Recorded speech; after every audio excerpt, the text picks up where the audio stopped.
जी मतलब ऐसा लगता है जैसे सोमपुरा परिवार पर ना भगवान विश्वकर्मा का आशीर्वाद है। सारे मंदिर जितने आक्रांता ने आंखें तोड़े, अभी तो और भी मंदिरों का संभवतः फैसला आ जाएगा। आप पता है मैं किस तरफ इशारा कर रहा हूँ, वो भी आप ही बनाएंगे शायद। पता नहीं, वो तो मालूम नहीं है कि हम बनाएंगे कि नहीं बनाएंगे, लेकिन ये बात बिल्कुल सही है कि हमारा परिवार ब्लेस्ड है भगवान से, जो सोमनाथ का मंदिर के बाद राम मंदिर भी हमें बनाने के लिए, इवन दादाजी ने कृष्ण जन्मभूमि भी बनाया था, जो अभी है वहाँ पे बिरलास का जो है वो। तो ये एक ऊपर वाले की दया ही है जो हम लोगों के परिवार पे है कि ये सारे मंदिर हम बना रहे हैं। आपने स्टेप्स से अंदाजा लगाया था, उसको मापा था, नापा था? पापा ने उस टाइम पे वो स्टेप से वो उसको मेजरमेंट किया था उस टाइम पे। और ये डिजाइन 1990s में शायद तैयार मंदिर 1990 के आसपास का ये पूरी। और ये मंदिर का डिजाइन लगभग आपका पहले से तैयार था? मतलब उस टाइम के हिसाब से पहले से पापा ने एक डिजाइन बना के रखा था। कोर्ट का तो फैसला अभी आया, वो डिजाइन पहले पता था कि बनना ही है मंदिर।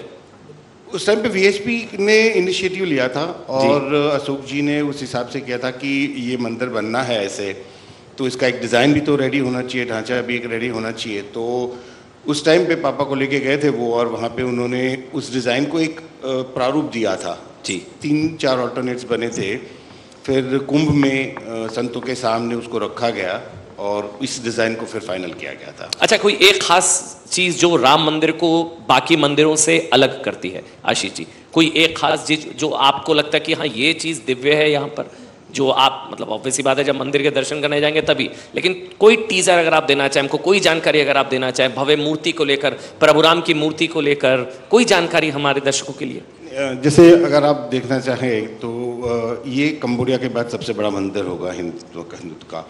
दूसरा चीज़ है कि इसका जो गर्भगृह है जो वो ऑक्टागोनल शेप में है, अष्टकोण, जो नॉर्मली नहीं होता है, जो विष्णु शिव जी का शेप है उसको लेकर के बनाया गया है, पूरा कंसेप्चुअलाइज किया गया है। और अगर आप पूरे कैंपस को अगर आप देखने जाएं, ओवरऑल जो कॉरिडोर के साथ जो पूरा बन रहा है उसका एक अलग ही प्रारूप है जो नॉर्मली आपको कहीं भी नहीं देखने को मिलेगा। तो ये डेफिनेटली अ डिफरेंट टेम्पल है। और मूर्ति के बारे में बोले कि ये काल्पनिक मूर्ति है। अभी तक हम लोग जहाँ पे देखते हैं कि ये सारी मूर्तियाँ जो हैं वो स्वरूप ऑलरेडी फिक्स था, तो ये रामलला का जो ट्रस्ट ने और कंस्ट्रक्शन कमेटी ने और उन्होंने वो बनाया कि ये एक 7 साल के रामलला कैसे हों, तो उसका ऊपर पूरा एक उन्होंने सारे आर्टिस्ट से लेके स्केचेस बनवाए और उधर से फिर उसका मूर्ति बनेगा। तो ये डेफिनेटली कम्प्लीटली डिफरेंट होगा। रामलला कैसे हों उसकी भी अनुभूति होगी। चंद्रकांत जी, यही सवाल मेरा आपसे भी, राम मंदिर बाकी मंदिरों से किस तरह अलग होगा? उसकी भव्यता, उसकी खूबसूरती, उसकी सौंदर्यता। चंद्रकांत जी, उसकी सुंदरता तो समझिए कि इतना बड़ा मंदिर कोई है ही नहीं, और दूसरा बनेगा भी नहीं शायद इतना बड़ा। और सुंदरता के हिसाब से मंदिर राम जी की मूर्ति रखनी है इसमें, और रामलला का जन्म जहाँ हुआ था। पहले मुझे जब बात चली थी नरसिंहराव जी के समय में, मुझे कहा गया था कि इसको विवादित ढांचा है तो आप 10 फुट दूर एक मंदिर बना दीजिए और राम जी की मूर्ति रख दीजिए। पर उस टाइम विश्व हिंदू परिषद ने, अशोक जी ने, सबने कहा था कि भाई हमको तो जहाँ राम का 6x3 की खटिया में जन्म हुआ है वही जगह अगर मिलेगी तो मंदिर बनाएंगे, नहीं तो नहीं बनाएंगे। तो आज जो भगवान की दया से वो जगह उनको मिल गई और मंदिर बन रहा है, वो एक सबसे बड़ी बात है कि जहाँ राम का जन्म हुआ उसी जगह पे राम की मूर्ति लगेगी। ये सबसे बड़ी बात है। चंद्रकांत जी, एक सवाल थोड़ा राजनीतिक है लेकिन मैं आपकी प्रतिक्रिया जरूर चाहूंगा। जब सोमनाथ मंदिर का जीर्णोद्धार किया गया, जब वो जनता को समर्पित किया गया था, उस वक्त प्रधानमंत्री नेहरू नहीं चाहते थे कि तत्कालीन राष्ट्रपति डॉक्टर राजेंद्र प्रसाद उस कार्यक्रम में शामिल हों। डॉक्टर राजेंद्र प्रसाद गए थे कि सरकार सेकुलर होती है, उसका कोई धर्म नहीं होता, तो धार्मिक कार्यक्रम में नहीं जाना चाहिए। यही विवाद इस वक्त भी चल रहा है कि जब प्रभु राम मंदिर का जो है जब देश को समर्पित किया जाएगा, प्रधानमंत्री वहां पर होंगे, जिसको लेकर भी ऑपोजिशन का कहना है, कुछ लोगों का कहना है कि भाई सरकार सेकुलर है तो धार्मिक कार्यक्रम में देश के प्रधानमंत्री को नहीं जाना चाहिए। आपके विचार इस पर चंद्रकांत जी? नहीं, इसकी कोई बात नहीं। इसमें सब पहले प्रधानमंत्री तो बाद में बने वो पहले तो वो एक हिंदू है और हिंदू होने के नाते हिंदू के फंक्शन में जाना या किसी भी मतलब फंक्शन में जाना उनको शोभा देता है।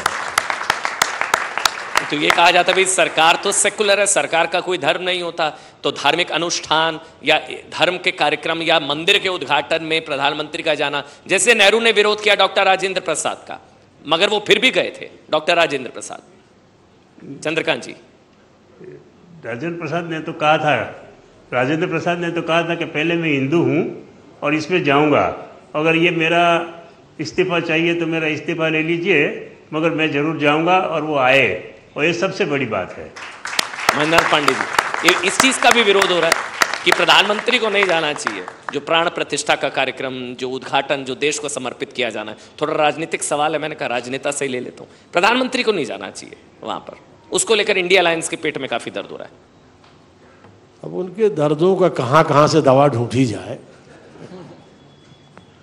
उनको मैं, जब कोविड महामारी से सारी दुनिया और इतनी बड़ी आबादी का देश किन कठिनाइयों से जूझ रहा था, उन कठिनाइयों के दौर में आदरणीय प्रधानमंत्री जी ने जाके वहाँ शिलान्यास किया, 5 अगस्त को वहाँ भूमि पूजन किया। कितनी बड़ी चुनौती उस क्षण थी, और कहीं न कहीं मेरे जैसा आदमी तो महसूस करता है कि प्रभु राम की, सब देवी देवताओं की कृपा ही रही कि इतनी बड़ी आबादी में बहुत कम जनहानि से कोविड पर मोदी सरकार ने पूरे देश में नियंत्रण पाया और लोगों की मदद किया। प्रभु राम का भी आशीर्वाद इसमें रहा। तो उनको जाना, अरे हर भारतवासी अमन जी प्रतीक्षा कर रहा है कि कब उसका लोकार्पण होगा और हम अपने घरों में दिया जलाएंगे। तो मैं तो आपके माध्यम से विपक्ष के लोगों को भी कहूँगा, राजनीति कर लेना, जब उस मंदिर का गर्भगृह में प्राण प्रतिष्ठा होगी, जब सारे भारतवंशी और उनके शुभेच्छु दुनिया में दिया जलाएंगे भारत में, आप भी अपने घरों में दिया जला लेना, क्योंकि आपके भी वंश परंपरा को लाभ देगा। मैं तो ये सलाह नहीं पांडे जी, लेकिन जब सेंगोल की स्थापना हुई थी संसद में, तब भी बायकॉट किया गया था। जब 15 अगस्त वाले दिन चेयर खाली रह गई थी खड़गे जी की, तब भी बायकॉट किया गया था। आपको लग रहा है ये राम मंदिर उद्घाटन का विशेष आमंत्रण सरकार की तरफ से जाना चाहिए कि भी गठबंधन के लोग भी आए? ये राजनीतिक मुद्दा नहीं है, ये देश का गौरव है। देखिए, ये आमंत्रण आना चाहिए विपक्षी आमंत्रण तो वहाँ जो राम जन्मभूमि का जो निर्माण के लिए समिति बनी है, जो ट्रस्ट है, जिसको माननीय सर्वोच्च न्यायालय ने भी अधिकृत किया है, वो आमंत्रण देंगे।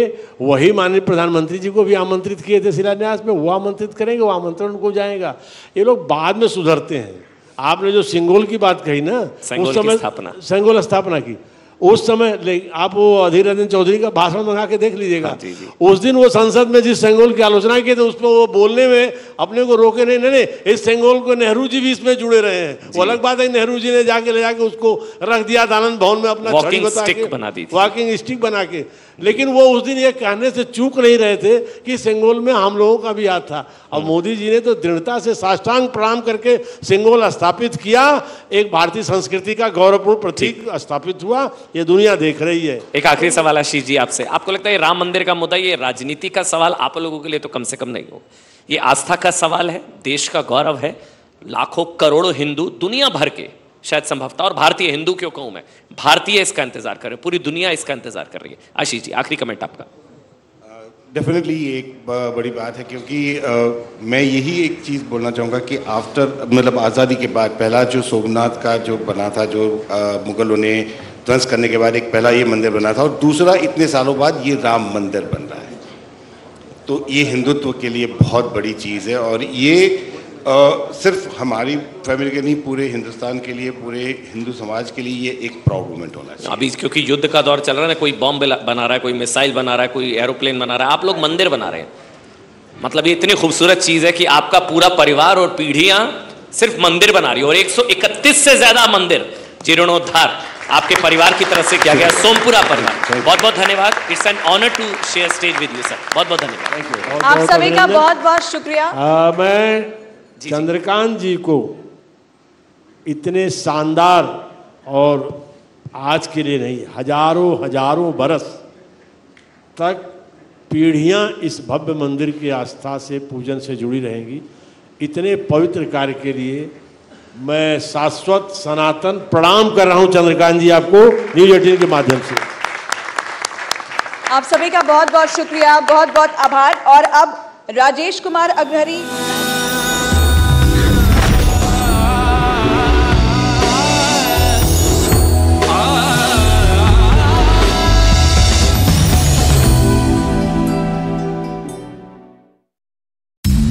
हाय सर, कश्मीर से आ रहे हैं आप?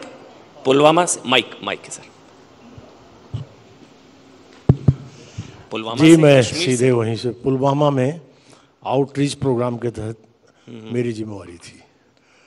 तो पुलवामा में क्या केंद्र की योजनाओं की क्या, और यूटी बनने के बाद क्या डेवलपमेंट है, क्या प्रगति है, लोगों का हालचाल लेने की जिम्मेवारी माननीय प्रधानमंत्री जी ने दे रखी थी।